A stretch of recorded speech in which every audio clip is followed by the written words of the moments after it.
सुप्रभात मेरे प्यारे बच्चों। पीएनएमआरसी ई लर्निंग क्लास में आपका स्वागत है। मैं नेहा शर्मा व्याकरण के पाठ्यक्रम को आगे बढ़ाते हुए आपको उपसर्ग और प्रत्यय दोनों समझा रही हूँ। उपसर्ग क्या है, तो उसकी परिभाषा क्या है। वे शब्दांश जो किसी शब्द के आरंभ में लगकर उनके अर्थ में विशेषता ला देते हैं अथवा उनके अर्थ को बदल देते हैं, वे उपसर्ग कहलाते हैं। जैसे पराक्रम, तो यहाँ पर परा जो है वो उपसर्ग है। पराजय, पराभव, पराधीन, पराभूत, तो ये जितने भी शब्दांश हैं जिनमें सबसे पहले लगा हुआ है परा, वो उपसर्ग कहलाते हैं। तो अब हम देखेंगे उपसर्ग कितने भागों में बांटा गया उपसर्गों को। तो उपसर्गों को 4 भागों में बांटा गया है। पहला है संस्कृत के उपसर्ग, हिंदी के उपसर्ग, तीसरा उर्दू के उपसर्ग और चौथा उपसर्ग की तरह प्रयुक्त होने वाले संस्कृत के अव्यय। अव्यय किसे कहते हैं, तो अव्यय जिसमें शब्द में कोई परिवर्तन नहीं होता वो कहलाते हैं अव्यय। अब उपसर्ग और अर्थ क्या है और शब्द में मिलकर वो कैसे बनते हैं।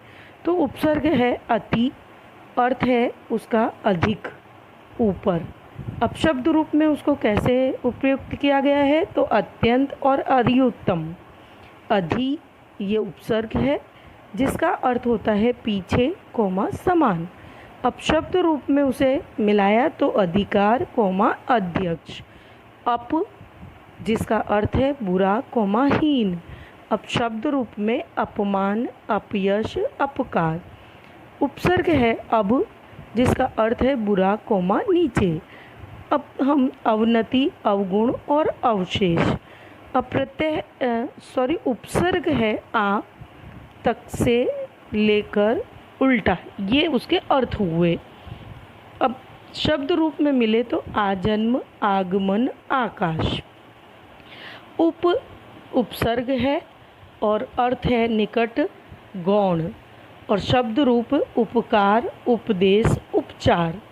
उपसर्ग दुर जिसका अर्थ हुआ बुरा, कठिन। शब्द रूप में दुश्चरित, दुस्साहस और दुर्गम। उपसर्ग नी, यहाँ पर ह्रस्व मात्रा लगी हुई है। अभाव जिसका अर्थ है और विशेष। तो शब्द रूप में मिलकर निबंध, निमग्न और नियुक्त। निर जिसका अर्थ है बिना। अब वो शब्द रूप में निश्चल, निश्चल और निश्चित। उपसर्ग है उत और अर्थ है उसका ऊपर, श्रेष्ठ। शब्द रूप उत्कंठा, उत्कर्ष और उत्पन्न। ये हुए हमारे उपसर्ग। तो बच्चों ये हुए उपसर्ग। अब हम प्रत्यय समझेंगे। प्रत्यय क्या है या प्रत्यय किसे कहते हैं, तो प्रत्यय की परिभाषा देखते हैं। जो शब्दांश शब्दों के अंत में लगकर उनके अर्थ को बदल देते हैं वे प्रत्यय कहलाते हैं। जैसे जलज, पंकज आदि। जल पानी जिसका अर्थ है, तथा ज पीछे लगा तो जन्म लेने वाला, पानी में जन्म लेने वाला अर्थात कमल। इसी प्रकार एक शब्द में ज प्रत्यय लगकर पंकज अर्थात कमल कर देता है। प्रत्यय 2 प्रकार के होते हैं। पहला कृत्य प्रत्यय, दूसरा तद्धित प्रत्यय।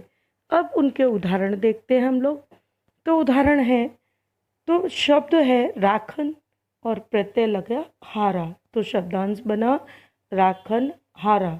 तो बच्चे इसमें हारा जो है वो प्रत्यय जुड़ा हुआ है। तो जब हम लिखेंगे तब प्रत्यय अलग कीजिए, तो राखन शब्द को अलग लिखेंगे और प्रत्यय होगा हारा। घट प्लस ईया तो घटिया, यहाँ पर प्रत्यय हुआ ईया। अब यहाँ पर ह्रस्व मात्रा है या दीर्घ मात्रा है, जिसे हम छोटी या बड़ी मात्राओं से पहचानते हैं। तो यहाँ पर छोटी की मात्रा घटिया शब्द में लगी है, तो प्रत्यय जब अलग करेंगे तब ईया ही लिखेंगे। लिखावट तो लिख प्लस आवट, प्रत्यय हुआ आवट। अब अपनापन, तो अपना, प्रत्यय हुआ पन। दानव प्लस ता, दानवता, तो प्रत्यय हुआ ता। अब प्रत्यय कौन कौन से आगे देखते हैं। वाला, जिसमें शब्द रूप कैसे बने हैं, तो पढ़ने वाला, लिखने वाला, रखवाला। प्रत्यय है आऊ, शब्द रूप बने बिकाऊ, टिकाऊ, चलाऊ। जैसे बच्चों मैंने आपको बताया कि जो प्रत्यय में बड़े ऊ की मात्रा है तो वहाँ शब्द में भी बड़े अऊ ही लिखेंगे। आका, तो लड़का, धड़ाका, धमाका। अब प्रत्यय है आलू, शब्द में उसे जोड़ते हैं तो झगड़ालू, दयालु, कृपालु। ऐरा, तो लुटेरा, सपेरा। अप्रत्यय है ऐया, तो गवैया, रखैया, लुटैया। यहाँ पर बड़ा ए है तो यहाँ पर दो मात्राएं गवैया में देखी गई हैं। अब प्रत्यय है आ, तो भटका, भूला, झूला। यहाँ आ है तो शब्द में फिर मात्रा दी हुई है, क के पीछे आ की मात्रा दी हुई है तो वो हो गया प्रत्यय आ। अब ऊ, तो झाड़ू। अब नी, तो नी में न में बड़ी की मात्रा दी गई है तो शब्द रूप में भी धोकनी, कर्तनी, सुमरनी।